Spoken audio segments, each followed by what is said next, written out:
seguinte a coisa, se existe um tipo de filme ou série de terror que eu amo, é sobre esse palhaço endemoniado, e por muito tempo eu não sabia dizer o porquê dessa obra me chamar tanta atenção. Não era sobre Pennywise e seu palhaço que persegue as crianças, pra não falar outra coisa, mas o conceito do It em si. Veja só, é literalmente o conceito de presa x-predador. Uma entidade que precisa atrair sua presa, no caso a espécie humana, na qual para se alimentar ele é capaz de alterar sua forma física para projetar ilusões sólidas e reais. Basicamente um metamorfismo voluntário, assumindo a forma que mais chega a assustar sua vítima, seja ela de aranhas gigantes, uma lenda local e principalmente um humano. E essa é a parte que mais me chamava a atenção, porque pra mim as partes mais interessantes era quando ele virava um humano, como na série que aconteceu uma cena bem específica que pra mim é bem difícil tirar da memória, acontecendo no terceiro episódio, no ano de 1908, onde um garoto acaba indo pro meio de uma floresta após tentar correr de sua amiga, e no meio dessa floresta silenciosa, observando a sua volta, ele percebe que tem sido observado por um velho alto, sem blusa e sem olho, com expressões totalmente desconfortantes, até na forma que se movia. Aquilo definitivamente não era humano.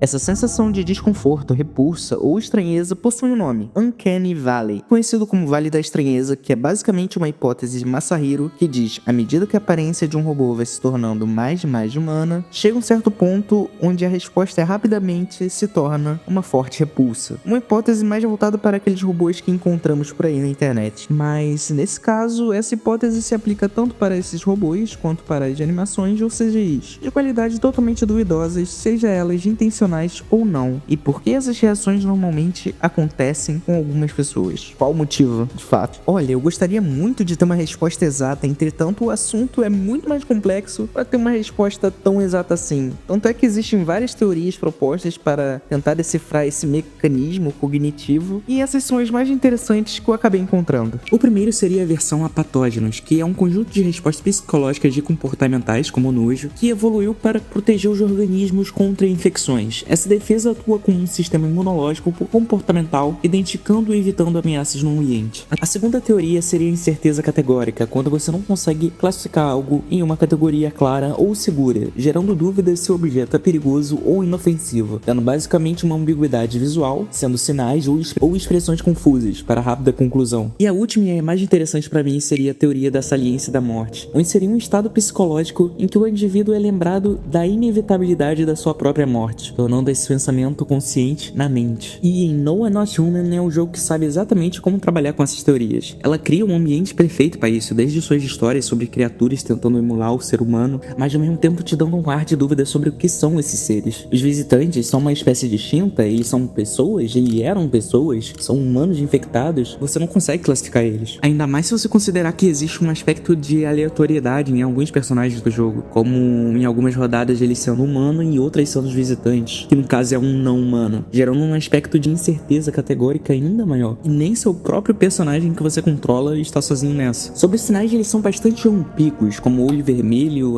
a boca branca e as axilas sem pelos. Sinais que seriam comum para qualquer ser humano.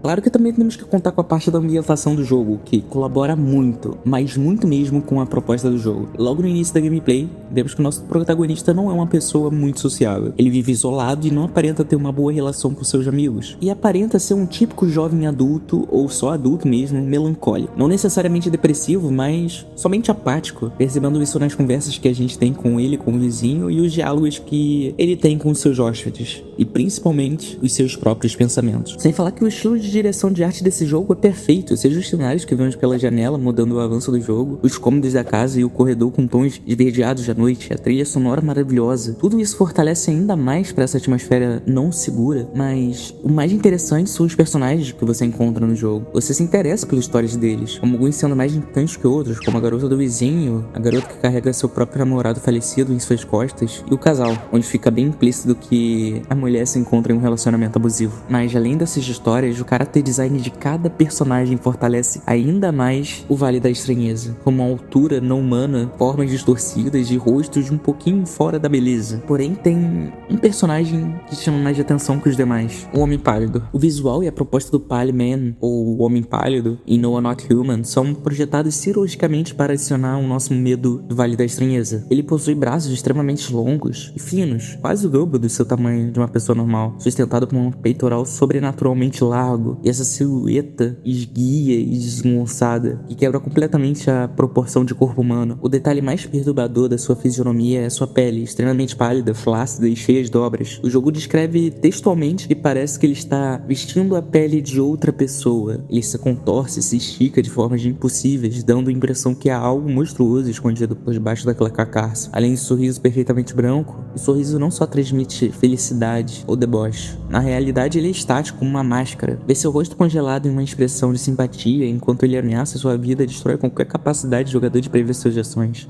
O design dele funciona porque ele não se esconde nas sombras. Ele fica parado na casa da sua janela, sobre a luz, permitindo que você veja perfeitamente cada dobra de bizarrice da sua pele e cada dente sorriso imóvel. Ele não age como um monstro selvagem. Ele se porta como um predador e sabe exatamente o quão assustador ele é, usando sua própria aparência deformada para torturar psicologicamente o protagonista antes mesmo de entrar.